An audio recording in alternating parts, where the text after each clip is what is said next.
qaydasını alarıq. Biz də pis bir şey çəkmirik. Sadəcə bu bazar. 500 manat qiymətində, 600 manatdır, 800 manatdır. Bax, nədə nasıl olur?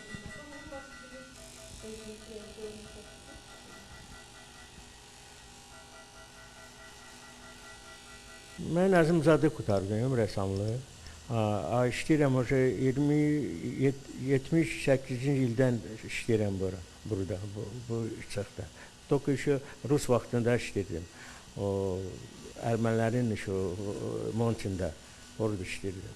Necə çəkirsiniz? Bax, bunu necə oxşadırsınız? Daşın üzərində, məsələn, şəkili vərəqdə çəkmək daha asandır, amma daşın üstündə biraz daha çəkilir. Yox, belə də əl tutub, indi burada gravirovkadır da, buradan nə deyim sizə, spesialni instrumentlar burada победитdir. Победitlə vurırıq da əsli ondan şəkil çıxır, belə çıxmaz. Necə çəkirsiniz? Birinci nə ilə çəkirsiniz, işləyirsiniz, sonra nə ilə bunu düzəltirsiniz? Bizdə spesialni kopirovka ilə işləyirik, обратка, nə deyim sizə, şəkilə baxırıq, sonra əllə karandaşla çəkirik ora. Karandaşla çəkirsiniz, sonra xüsusi alətlə istəyirsiniz? Da, через kopirovkanı qoyuruq, kopirovkadan sonra vurırıq daşla bu instrumentlə. Bunlar nədir belə də? Bu победит, специально победит инструментальные belə şeylər, специально. Burada nakaniçniklarda победитdir. Победит если olmaz şəkil, bu daş çox möhkəmdir. Mən biraz mənə çətindir danışmaq. Bu nədir bəs? Bu nədir? Bu əsas çəkən aparat.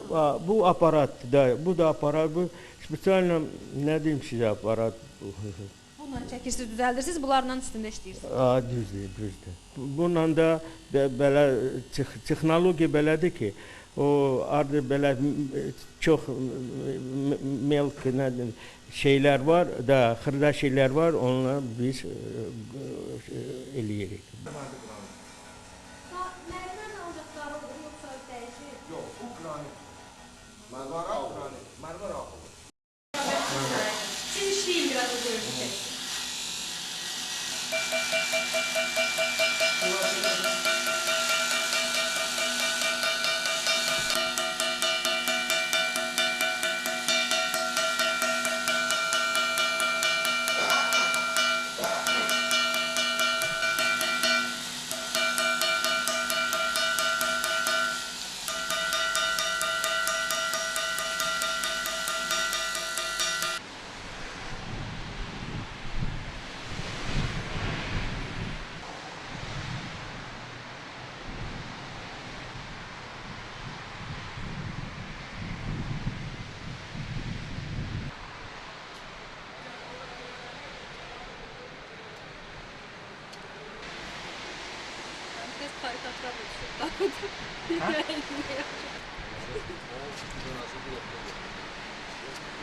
Daşların qiyməti neçəyədir? Hansı civardadır?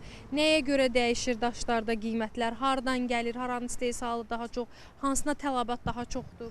Daşların bir neçə növü vardır. Bir neçə növü odur ki, yəni Hindistandan gəlir, İtalyan daşları var, Koreyan daşları var, Kitay daşları var da. Hamısının ayrı-ayrı qiymətləri vardır. Kitay daşları düzdür, bu Ukrayna daşlarından qaradır. Ancaq qiymət fərqində yəni fərq vardır. 300-200 manat fərq vardır.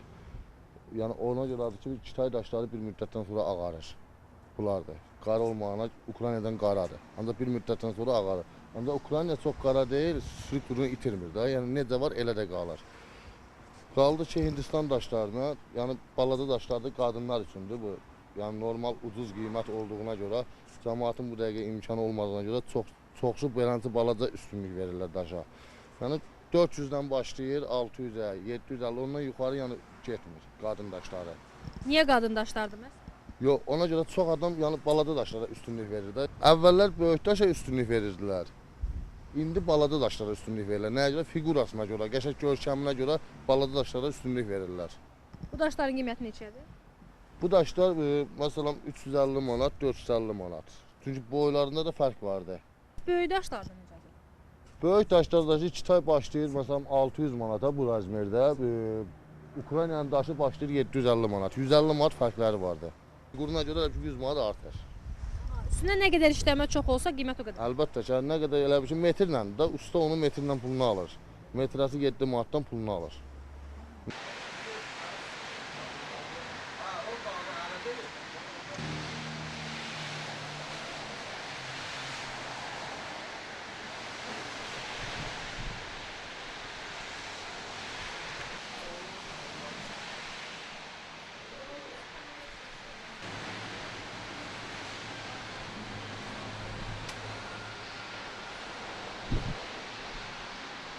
Bu tərəfdə işləyəni var. Hakimi gönder gelsin.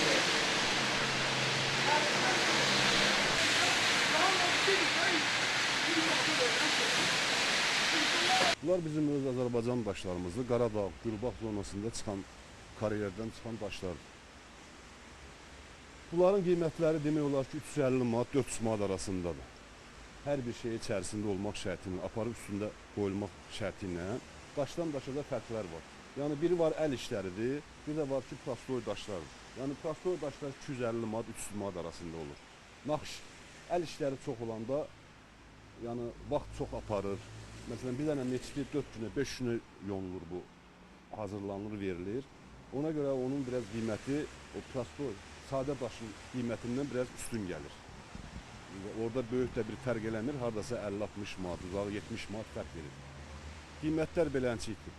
Demək olar ki, zəifdir çox, alıcı tərəfindən çox zəifdir. Burada şəkil necə olur? O birisində işlənilir. Bunda şəkil necə olur? Nə barədə? Şəkili bax, insan şəkili. Şəkili özümüzün rəssamı var. Qaradaşın üstündə işləyir onu. Şəkil verilir, böyüdülür. O da həkk olunur onun üstünə. Qaradaşdır, külbaq da var, qaradaşlar da var. Hər ikisi də yaxşı daşlardır. Məsələn, birinci şablon çəkirik, düzdür, rəssamlıq qutarmışam, işləyirik. Birinci karandaşla vatmanda şəkillərini çəkirik, şablon çıxardırıq. Ondan sonra da daşın üstünə qoyub, məsələn, belə daşların üstünə qoyub, yəni işləmək olur. Haradasa biri 4 günə, 5 günə gəlib çıxır. Ümumiyyətlə, asanlıqmı daşın üstündə işləmək, yoxsa daha mı çətindir? Daha çətindir. Daşda biraz çətinlik var, çoxdur çətinlik. Prosta bir neçə il müddət gərək öyrənmək lazımdır, bilmək lazımdır. Aha, bax, qara daşın üstündə işləmək daha çətin, yoxsa bu daşlarımız? Həm şəkil, həm dizayn baxımında. Hə, dizayn baxımda baxır materiallarına baxır. Məsələn, qara daşlar möhkəm olur, külbaqlar yumşaq olur. Əlbəttə, külbaqlar yaxşıdır, belə qara daşlardan məsələn rahat. Bax, neçə gün işləyirsiniz bir işi konkret olaraq? Baxın, nədən asılı olur bir də işləməyin müddəti? İşləmə müddəti odur ki, birinci şablonlar çəkilir. Şəkilləri çəkilir, şablonu çıxardırsan. Onun üstündə ölçüb aparılır. Əsas çox vaxt aparanda şablonun şəklini çəkməkdir. Ondan sonra da ki, çəkiləndən hazır olandan sonra başlasın işləməyə. Nəylə işləyirsiniz daha çox? Xüsusi alətlər mi var, yoxsa adi bildiyiniz alət? Əlbəttə ki, məsələn, zübildir, çəkişdir, bor maşındır, belə laqondadır, hamısı istifadə olunur. Bir daş neçə gün ərsəyə gəlir? Hardasa təxminən 4-5 günə gəlir.